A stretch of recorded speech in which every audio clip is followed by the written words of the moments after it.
जी ठीक है, इंट्रोडक्शन दीजिए अपना।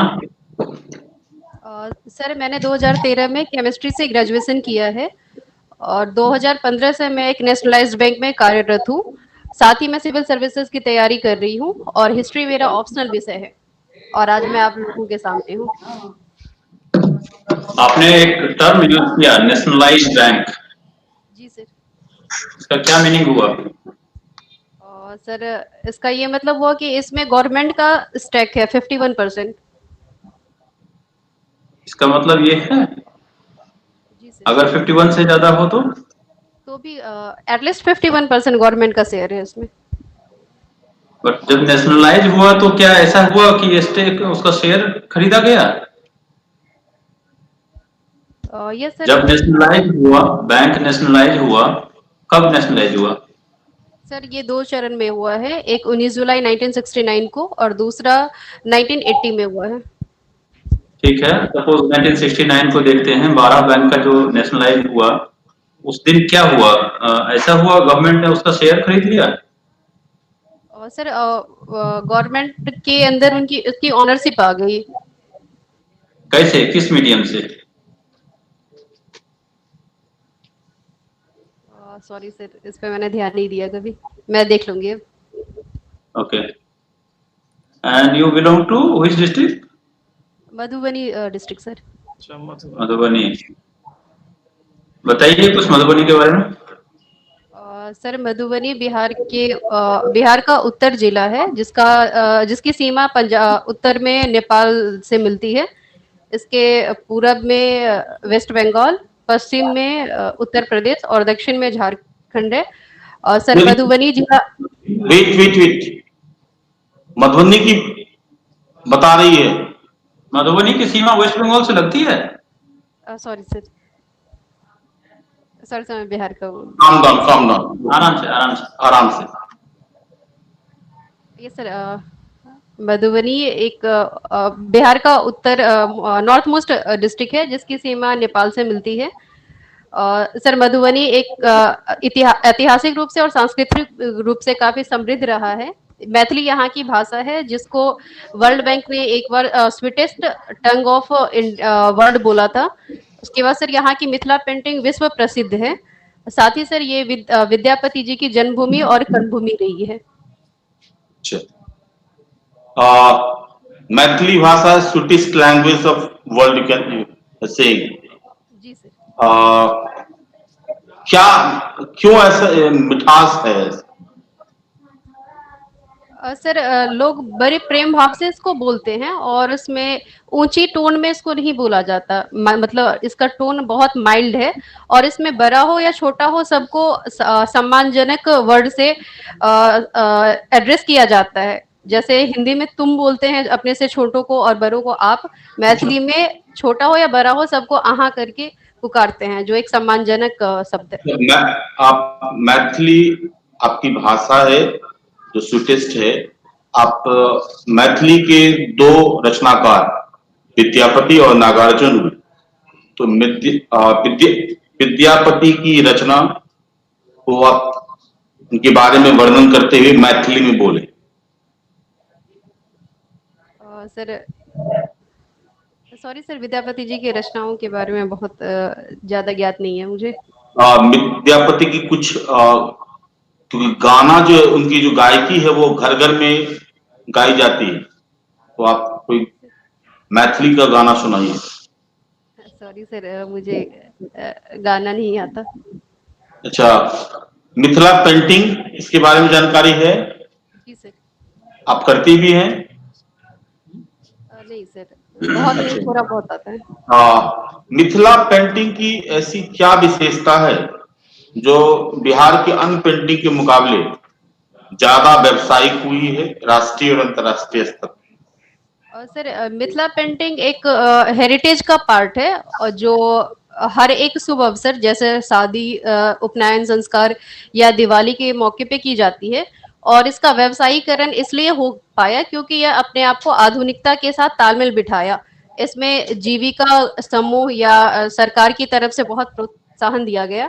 साथ ही सर इसको सिर्फ इसको दीवार तक सीमित न रख के इसको कपड़े पे, पेपर पे और दूसरे जो आर्टिकल्स होते हैं डेली यूज वाले, उन पे किया गया।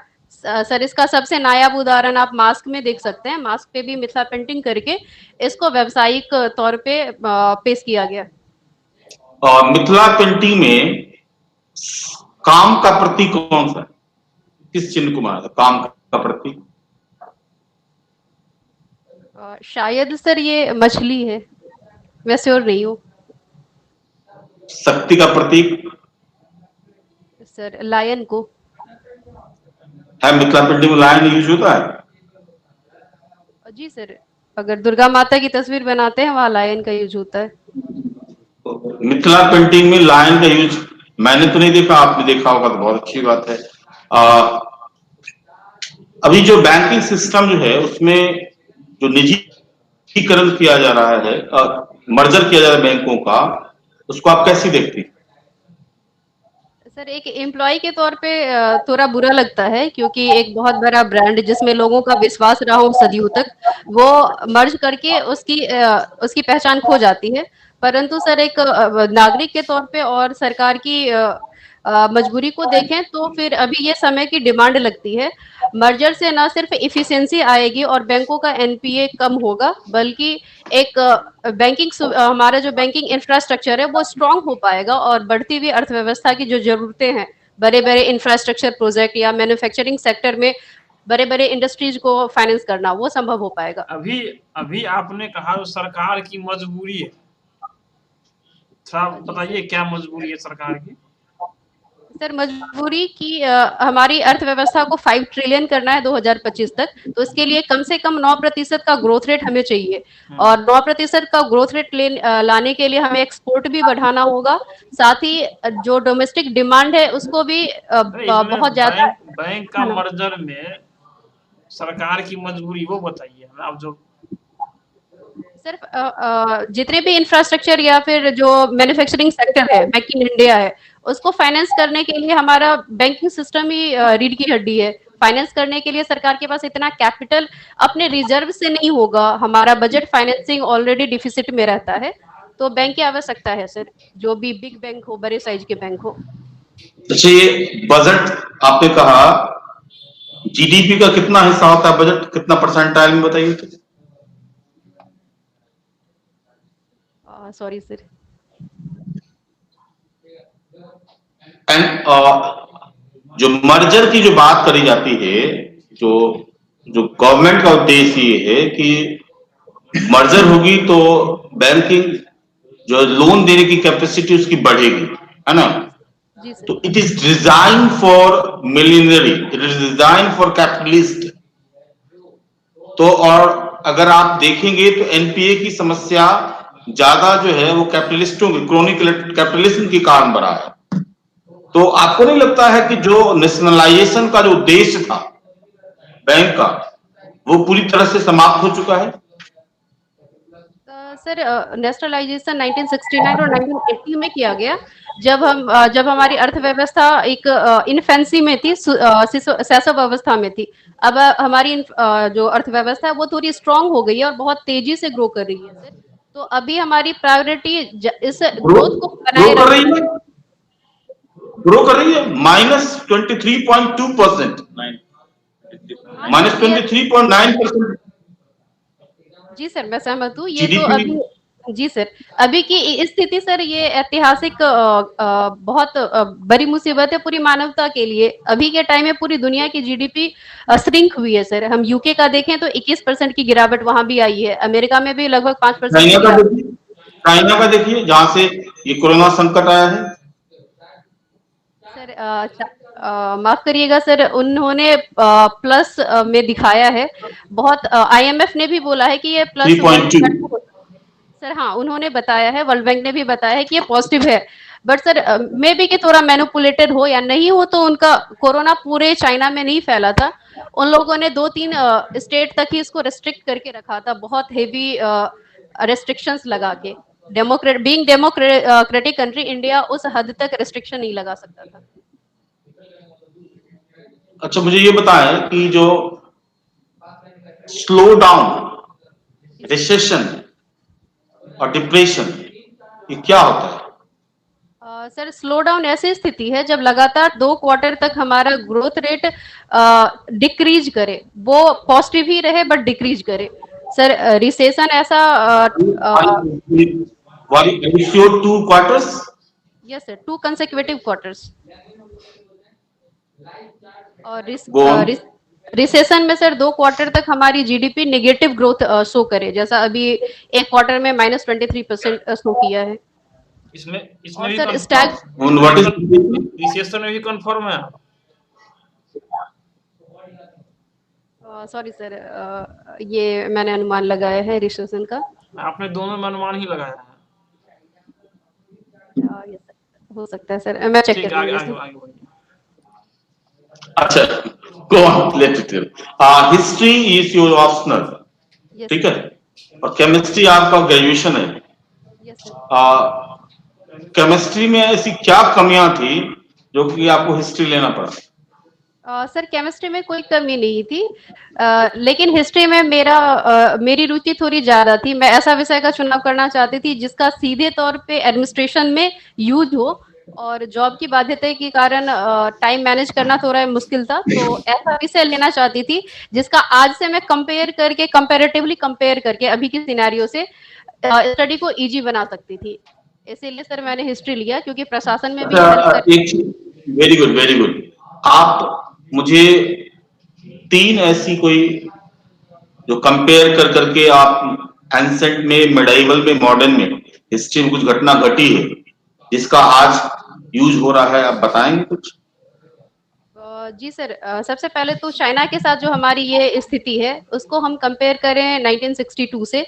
उस समय भी हुआ था, उन्होंने अक्साई चीन वाले रीजन में एक रोड स्ट्रक्चर बनाना शुरू किया था। इंडिया ने जब विरोध किया था तो उन्होंने इंडिया पे हमला कर दिया। तो हम इस चीज से इसको देख सकते हैं, जोड़ के देख सकते हैं। अभी की सर हम अर्थव्यवस्था को देखें तो क्या बहुत ये, कौन सा रोड था? और सर वो रोड कौन सा था, कहाँ से कहाँ तक था? अक्साई चीन में था, डिटेल्स नहीं ज्ञात है मुझे सर। Go on. सर अर्थव्यवस्था की अभी हम बात करें तो अर्थव्यवस्था अभी हमारी निगेटिव है, बट सर 1960s में हम देखें उस समय हमारे यहाँ फूड इनसिक्योरिटी थी। हमारे पास लोगों को फीड करने के लिए फूड ग्रेन्स नहीं होता था, हमें आयात पे निर्भर करना पड़ता था। हमने उससे सीख लेते हुए ग्रीन रिवॉल्यूशन को इंट्रोड्यूस किया। सर आज हमें फार्मर्स की इनकम को डबल करने के लिए सेकेंड ग्रीन रिवॉल्यूशन की आवश्यकता है, जिसपे सरकार काम कर रही है। सर विमेन एम्पावरमेंट को देखें तो पहले विमेन को घर से बाहर भी नहीं निकलने दिया जाता था। आजादी के टाइम में विमेन की स्थिति बहुत अच्छी नहीं कही जा सकती। आज विमेन हर एक स्फीयर में अच्छा कर रही है और इकोनॉमी में भी अपना कंट्रीब्यूशन दे रही है। वेट, मैंने कहा था you have to give example from ancient history, medieval history, modern history. मुझे तो नहीं लगा आपने एंसेंट मिडाइवल से कोई एग्जांपल दिया, तो ऐसी कुछ उस तरह की थी वो करना आपने करा है? यस सर, पॉलिटी मैं दोबारा ट्राई करूं सर? हाँ, दोबारा ट्राई करो। सर पॉलिटी की बात देख ले तो एंशिएंट टाइम में जो किंग होते, मोनार्की थी, तो किंग ही सुप्रीम हुआ करते थे, जिनका पावर डिपेंड करता था आर्मी के स्ट्रेंथ पे। मिडाइवल टाइम में जितने भी हमारे शासक हुए उन लोगों ने आर्मी को स्ट्रॉन्ग बनाया। मैंने ये पूछा था कि ancient history, medieval history, modern history में ऐसी 3 घटनाओं की या ऐसे 3 जो कदम उठाए गए हैं जिससे आप सीख लेकर के, कंपेयर कर करके वर्तमान में कुछ यूज कर रहे हैं या कर सकते हैं, ये प्रश्न था। Sorry sir. अच्छा, आपका ऑनर्स है हिस्ट्री, केमिस्ट्री? हेलो जी सर। आवाज आ रही है? Yes sir. अब मुझे बता, इतिहास होता क्या है? सर इतिहास पास्ट की घटनाओं का एक सिस्टमेटिक स्टडी है। आपका जो इतिहास होगा, आपका जो पास्ट होगा उसका क्रमबद्ध इतिहास होगा? Yes sir. उसको बायोग्राफी अगर एक इंडिविजुअल की जो होगी सर वो जीवनी होगी, वो इतिहास नहीं होगा।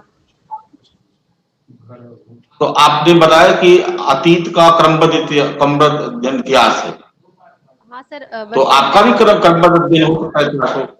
इतिहास होता क्या है वो बताएं।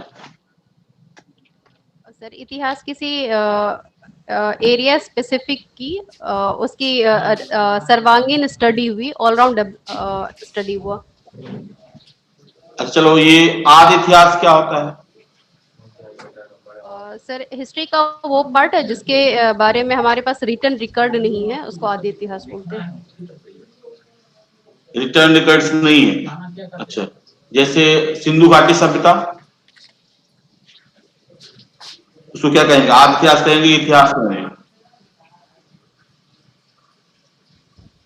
सर रिटन रिकॉर्ड है इसकी, बट वो डिसाइफर अभी नहीं हुई है। क्या कहेंगे? आदि इतिहास? Yes sir.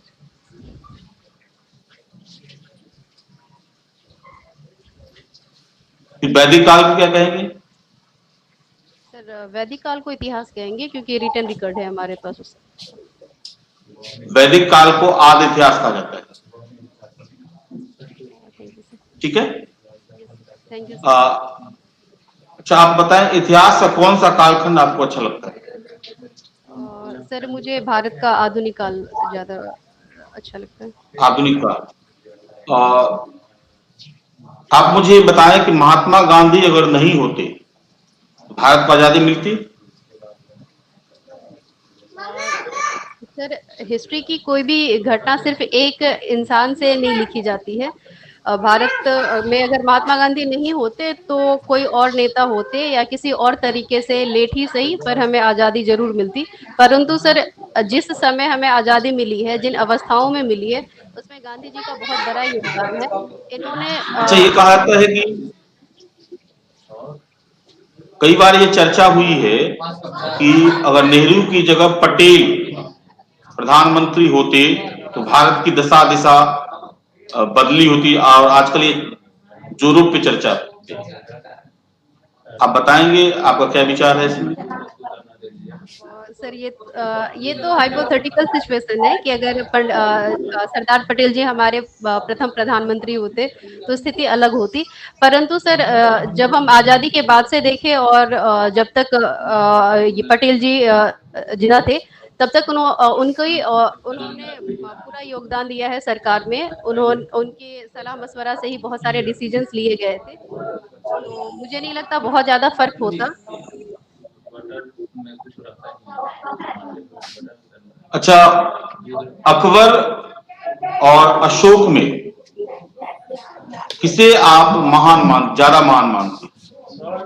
सर वैसे दोनों ही पर्सनालिटी की अपनी विशेषताएं हैं और दोनों ही इतिहास के पन्नों में ग्रेटेस्ट रूलर्स रहे, सिर्फ इंडिया के नहीं विदेश के भी। परंतु सर कंपेयर अगर करना ही पड़े तो मैं शहंशाह अकबर को ज्यादा महान समझूंगी, क्योंकि उन्होंने ऐसे समय में भारत की बागडोर संभाली जब भारत में हेमू का शासन हो सकता था। उसके बाद सर उन्होंने एक हिंदू डोमिनेटेड कंट्री में बड़ी समरसता से और रिलीजियस टॉलरेंस को दिखाते हुए शासन किया, और उन्होंने विकास की नई गाथा रची जिसमें हर एक सेक्शन को जॉब मिला, सोसाइटी के हर एक सेक्शन को जॉब मिला, इकोनॉमी बहुत अच्छी थी, साथ ही सर टॉलरेंस हाईएस्ट लेवल पे था। अच्छा, आप महिला हैं, आप मुझे 1942 के आंदोलन में भाग लेने वाली बिहार की उन महिलाओं का नाम बताएं जिन्होंने अहम भूमिका निभाई।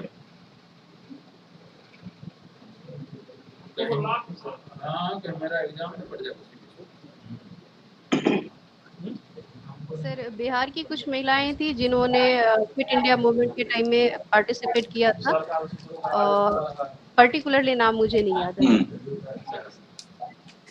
अच्छा, ये मंजरी सेना क्या थी? जी सर, सॉरी सर। मंजरी सेना क्या थी? सगली अभियान आंदोलन के समय में मंजरी सेना की काफी चर्चा होती है, क्या थी मंजरी सेना? सॉरी सर, इसके इसके बारे में मुझे ज्ञात नहीं है। अच्छा, 1857 के विद्रोह में बिहार में क्या स्वरूप था उसका? सर 1857 का के विद्रोह का बिहार पे व्यापक असर पड़ा था। इसकी शुरुआत में पटना स्वरूप, नेचर, स्वरूप, स्वरूप, स्वरूप। सर स्वरूप में तो जमींदार वर्ग में जैसे हमारे वीर कुंवर सिंह जी थे। साथ ही सर यहाँ के बिहार और यूपी के बहुत सारे सैनिकों ने पार्टिसिपेट किया था।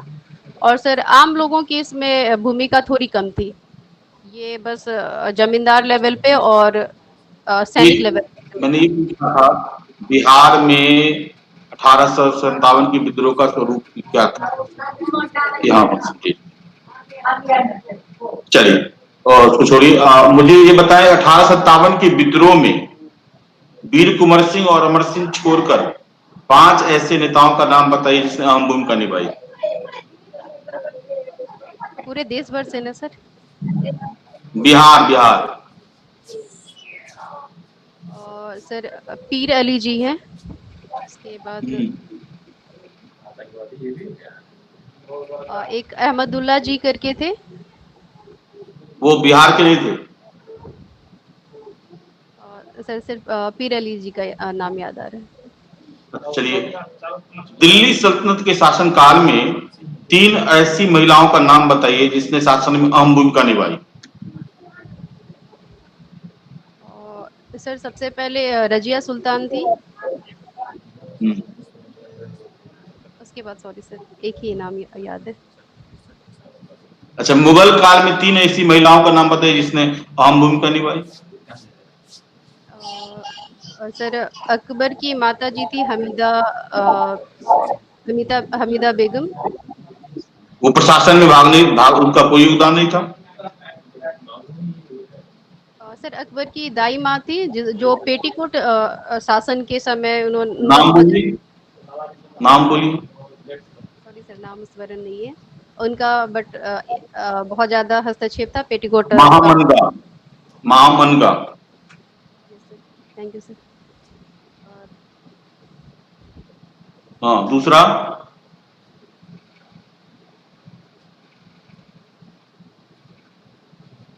हेलो। जहां, यस सर, दूसरा जहां आरा, उनका इन्फ्लुएंस था। और जहांगीर, उनका इन्फ्लुएंस था अपने फादर पे।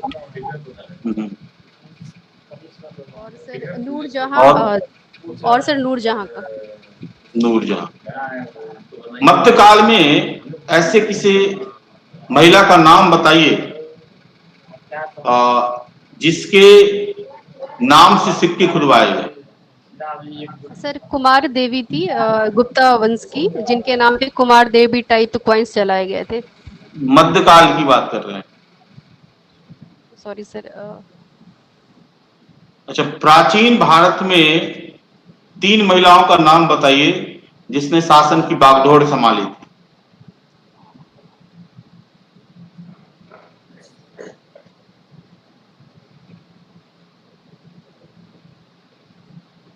सर मैं गेस कर सकती हूँ, कंफर्म नहीं हूँ सर।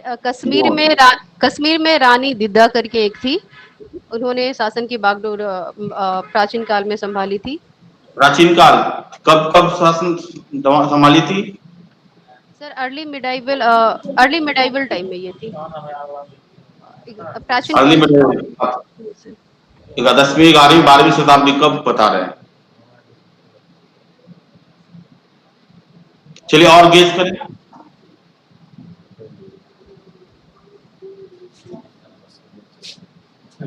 सॉरी सर और नहीं याद आ रहा अभी रिकॉल कर पा रही।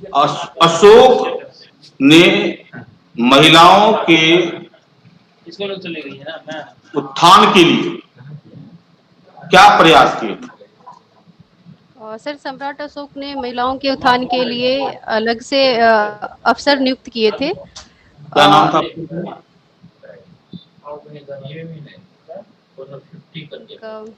सॉरी सर नाम एग्जैक्ट नहीं याद है। फिर अंतिम प्रश्न है कि गुप्त काल को स्वर्ण काल कहा जाता है, क्या आप इससे सहमत हैं? सर गुप्त का नेशनलिस्ट जो राइटर्स थे उन्होंने इस काल को ये संज्ञा दी थी। नेशनलिस्ट राइटर ने, आप क्या सोचती हैं? यस सर, जितना डेवलपमेंट हुआ है उस हिसाब से पार्शियली इसको कहा जा सकता है। पार्सली कहा जाता है। मॉन्टेस्क्यू ने रूल ऑफ लॉ दिया, उसका संविधान के किस अनुच्छेद में उपयोग है? सर रूल ऑफ लॉ का exact, sorry sir exact recall नहीं कर पा रही, बट ये प्रियम्बल में इसका सारांश है, क्रक्स है प्रियम्बल में। वुमेन एम्पावरमेंट के लिए संविधान के किस अनुच्छेद में प्रावधान किया जाता है? फंडामेंटल राइट में, फंडामेंटल राइट के किस अनुच्छेद में वुमेन एम्पावरमेंट का प्रावधान है? सर आर्टिकल 14, 15, आर्टिकल 16 है, फिर आर्टिकल 23 है। Specifically for women, just for women sir. Then sir article 23 है, exploitation against women children. No I am other, मैंने कहा कि उसके एम्पावरमेंट के लिए, एम्पावरमेंट के लिए क्या आप जो यहाँ चयनित हुई हैं उसमें आरक्षण का योगदान है ना? 35% आरक्षण का योगदान है। आर्टिकल 16 में है सर। वो आरक्षण किस आधार पर दिया गया है? सर आर्टिकल 16 में कहा जाता है कि जो वीकर सेक्शंस हैं उनको रोजगार में रिजर्वेशन दिया जा सकता है। आप वीकर सेक्शन में, ये सर जो रिकॉग्नाइज सेक्शंस हैं सोसाइटी के उनको रिजर्वेशन दिया जा सकता है, specially I am talking about women का। सर आर्टिकल 39 का ए है जिसमें विमेन को फ्री लीगल एड मिलती है। वुमेन को ही मिलेगा और किसी को नहीं? Women and poor sir. Free legal aid जो मिलेगा 39A में वो सिर्फ वुमेन के लिए है? विमेन एंड वीकर सेक्शंस जो अपना वकील अफोर्ड नहीं कर सकते। फंडामेंटल राइट जो होता है इसका उपयोग आप किसके विरुद्ध करते हैं? और सर फंडामेंटल राइट का उपयोग अगर इस फंडामेंटल राइट का वायोलेशन होता है तो इंडिविजुअल भी हो सकते हैं, इंस्टीट्यूशन भी और स्टेट भी। अच्छा ठीक है। अच्छा ओके, नीलम ठीक है, ओके। कहाँ पे काम कर रही है ये बताओ पहले तुम। सर दिल्ली में। हेलो, यस सर दिल्ली में सर। दिल्ली में काम कर रही है, मधुबनी आती भी है? Yes sir. हेलो, हाँ सर दिल्ली मधुबनी आती हूँ छठ में या होली में। तुम्हें कैसा फील हुआ इंटरव्यू देकर? ये बताओ। सर मुझे 63 से ज्यादा